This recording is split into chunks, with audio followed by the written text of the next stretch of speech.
আজকে সকালে আমরা আসছি বড়ই বাগানে।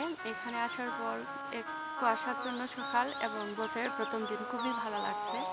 তারপর কুয়াশার মধ্যে এত সুন্দর সুন্দর বড়ইগুলো দেখতেও খুব সুন্দর লাগছে।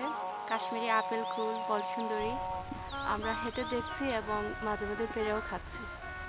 এই যে কাশ্মীরি আপেলটা এটা এখন অনেক মিষ্টি হইব, আপনি খাইয়ে দেখতে পারেন। এখানে মূলত বড়ইগুলো দেখার জন্য আসছি এবং বড়ইগুলো ধীরে ধীরে পাকা শুরু করেছে, তাই আমি এগুলো খাওয়ার জন্য আগ্রহী।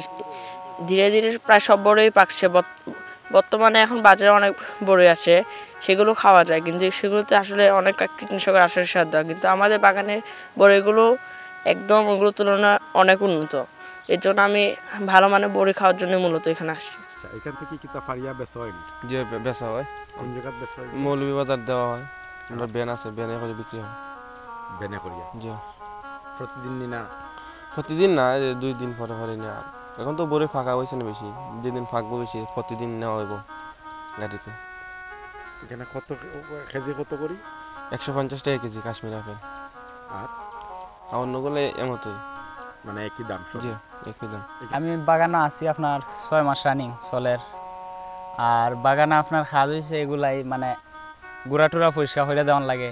পরে আপনার ড্রেন আছে, এগুলাই মানে বড়ই আগা করতে হয়, আর স্প্রে টিস্প্রে নিয়মিত মারতে হয়। আমি গত প্রায় 5 বছর যাবৎ এখানে কৃষি উদ্যোক্তা হিসাবে কাজ করছি। আমি বিমান বাহিনীর একজন কর্মকর্তা, বর্তমানে অবসরে আছি। তো এটা আসলে এই করোনার সময় আমি যখন ঘরে বসা ছিলাম, তখন কি করব এরকম চিন্তা ভাবনা করে একটু মাথাটাকে হ্যামারিং করতে করতে একটা সময় শায়েখ সিরাজ সাহেবের একটা ভিডিও দেখি আমি, বড়ই সংক্রান্ত একটা রিপোর্ট। ওটা থেকে আমি সিদ্ধান্ত নিই যে আমি আসলে বড়ইটা নিয়ে একটু কাজ করব। এবং গ্রেটার সিলেটে, আমার বাড়ি সুনামগঞ্জ, আমার বাগানের অবস্থান হলো বাউরবাগ মৌলভীবাজার মেন রোডের সাথেই। তো গ্রেটার সিলেটে এটা আমি ছড়ায় দেওয়ার জন্য যুবক সমাজের ভিতরে আমি এটা উদ্যোগটা নিয়েছি এবং বিভিন্ন সময়ে বিভিন্ন জন এসে আমার কাছ থেকে বিভিন্ন সহযোগিতা নিয়েছে। আমি তথ্য বা প্রযুক্তিগত যতটুকু হেল্প করা দরকার আমি করছি, এভাবে করে যাচ্ছি আর কি। আর আমার বাগানে আমি 8টা ভ্যারাইটি নিয়ে কাজ করতেছি। 8টা ভ্যারাইটির ভিতরে আছে নুরানি কাশ্মীরি আপেল কুল, অস্ট্রেলিয়ান বল সুন্দরী, ভারত সুন্দরী, চায়না টককুল, নারকেলি কুল, ঢাকা 90, আর হলো ঢাকা জাম্বকুল। এই 8টা প্রজাতি নিয়ে আমি কাজ করতেছি। আর আমার বাগানের বড়ই আসলে আমি নিজে বলবো না, আপনারা নিজেরা আইসা বাগান ভিজিট করেন, দেখেন। আমি আসলে আপনাদেরকে খাওয়ানোর থেকে বেশি পছন্দ করতেছি যে যারা আসবে, দেখবে, শিখবে, আমার এলাকা গ্রেটার সিলেটের জন্য এটা ছড়ায় যায়। আমি নিজ উদ্যোগে বিভিন্ন জায়গায় যোগাযোগ করে আমি 3-4টা বাগান বিভিন্ন জায়গায় করে দিছি। আরও যারা এভাবে উদ্যোক্তা হইতে ইচ্ছুক, অল্প টাকায় আপনারা আমার কাছ থেকে সহযোগিতা নিতে পারবেন। আমার 1 টাকা পারিশ্রমিক লাগবে না। যতটুকু আপনারা একটা বাগান করার জন্য, উদ্যোক্তা হওয়ার জন্য যা যা করা দরকার, আমি যে রাস্তাটা পার হয়ে আইছি এটা আসলে অনেক কঠিন রাস্তা। তা আমি আসলে একজন নতুন উদ্যোক্তার জন্য সহজ কীভাবে হয় এটা আমি ওইরকম সহযোগিতা করবো ইনশাল্লাহ।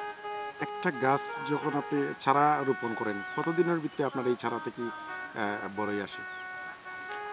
এটা আসলে একটা সার্কেল হলো 10 মাস, একটা সার্কেল বড়ইর। আপনি যদি মুকুল আসার 3 মাস আগেও গাছ রোপণ করেন, ওটাতে মুকুল আসবে ইনশাল্লাহ। মুকুল আসা হলো অক্টোবরের দিকে, শুরুতে। তো অক্টোবরের 3 মাস আগেও যদি আপনি গাছটাকে রোপণ করেন, চারাটাকে, তাহলে এটা আপনাকে মুকুল আসবে, হয়তো ফলের পরিমাণ কম আসবে, বাট আপনি যত আগে লাগাবেন তত ভালো। আচ্ছা, আপনার কাছ থেকে যদি কোনোভাবে মানে এই চারাগুলা নেয় বা অন্য কাছ থেকে যদি চারা সংগ্রহ করে, তাইলে মানে এই যে ধরেন বর্ষার খানিকের ভিতরে কি সে লাভবান হতে পারবে? হ্যাঁ, এটা আমি আগেই বলছি যে এটা আসলে 1 বছরের ভিতরেই এটা আপনি রেজাল্ট পেয়ে যাবেন। কারণ 3 মাস 3.5 মাস সময় পাইলে সে আপনাকে ফল দিবে, হয়তো বেশি দিবে না গাছ ছোটো থাকার কারণে। বাট আপনি যখন তাকে 7-8 মাস বা 10 মাস সময় দিবেন, তাহলে সে ভরপুর ফল আসবে। ওই গাছটাকে আপনি কতটুকু ডেভেলপ করতে পারছেন, গাছটাকে কতটুকু আপনি ভালো করতে পারছেন, ওইটার উপর নির্ভর করবে যে ফলাদি কীরকম আপনি আশা করতেছেন। আপনি এখানে কি ব্যবহার করেন এই গাছের পরিচর্যার জন্য? গাছের পরিচর্যার জন্য আসলে আমি এতদিন আমি রাসায়নিক সারের উপরে একটু ডিপেন্ডেন্ট ছিলাম। বাট এই বছর আমি একটা গরুর খামার করছি। গরুর খামার করার কারণে আমি পর্যাপ্ত গোবর সারটা পাওয়া যাচ্ছি। তা আমি রাসায়নিক সার ইউজ করি নাই বললেই চলে। আর অন্যান্য বছর আমি গোবর সার আমি ব্যবহার করতাম, বা ভার্মি কম্পোস্ট যেটা, এটা বিভিন্ন জায়গা থেকে আমাকে চড়া দামে কিনে আনতে হতো। আসলে গাছ অনেকগুলো তো, প্রায় 3000, 3000 গাছের গোড়ায় সার দিতে গেলে, এগুলা জৈব সার দিতে গেলে, গোবর দিতে গেলেও 30-40 কেজি গোবর দিতে হয় একটা গাছে। তা আমি আসলে সংকলন করতে পারছিলাম না, যে কারণে আমি রাসায়নিক সার আশ্রয় নিছি মাঝে মধ্যে। তো এইবার আমি যেটা করছি সেটা হলো আমার নিজের ফার্ম করে ফেলছি, গরুর ফার্ম। ওখান থেকে আমি গোবরটা সাপ্লাই দিছি এবং আগামীতে ইনশাল্লাহ আমি এটা অর্গানিক মানে বড়ই বাগান হিসাবে আমি ঘোষণা করব।